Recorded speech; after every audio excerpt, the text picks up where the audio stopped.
Какие милые пушистые комочки, восклицаем мы, когда видим маленьких котят или щенят. Их хочется подержать, погладить, почесать за ушком. Но мало кто оказывается готов к тому, что питомцы потребуют большого внимания, терпения и ухода. Братья наши меньшие могут запросто испортить интерьер, гардероб и за свои проступки тут же окажутся на улице, никому не нужные. Так случилось и с Елизаветой. Так зовут кошку, которую 3 года назад, обессилевшую и почти ослепшую, подкинули в один из подъездов.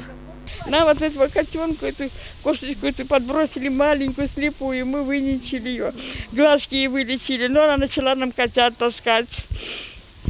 Мы прикармливали ее. Меня за эту кошку всяко лают, обзывают меня, под дверь мне подливают. В окна кричат, ты, говорит, всех кошек бездомных таскаешь, говорит. От тебя, говорит, покоя здесь нет, кормишь их, стали... Я тарелочки моем, убираю, стали выкидывать корм на улицу, тарелки, я каждый день новые тарелки ставлю. За свою любовь к братьям нашим меньшим Эстель теперь воюет с соседями. И это не единственный пример.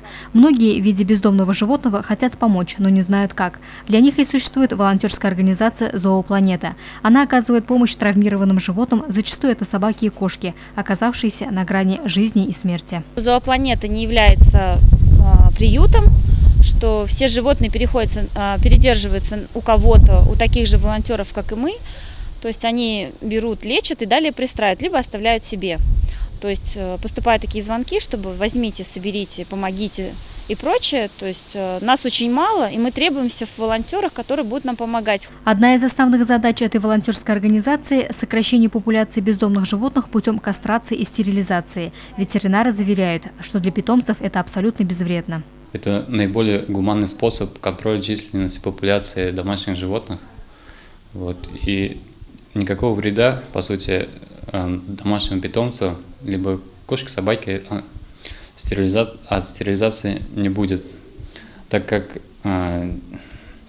сама по себе процедура, она безболезненно делается под общей анестезией, и после этого восстановление происходит в течение суток. Все больше неравнодушных людей откликаются и пытаются помочь бездомным животным обрести любящих хозяев.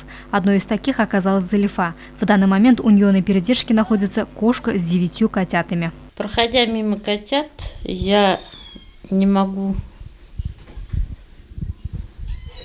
удержаться, забирая их к себе домой, и стараемся с волонтерами помочь пристроить их домой. Если вы хотите завести себе питомца, то хорошо подумайте, готовы ли вы к такой ответственности.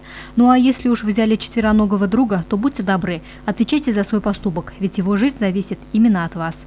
Луиза Мустафина, Альфия Расуль, Дамир Хайбулин, телекомпания СТВ.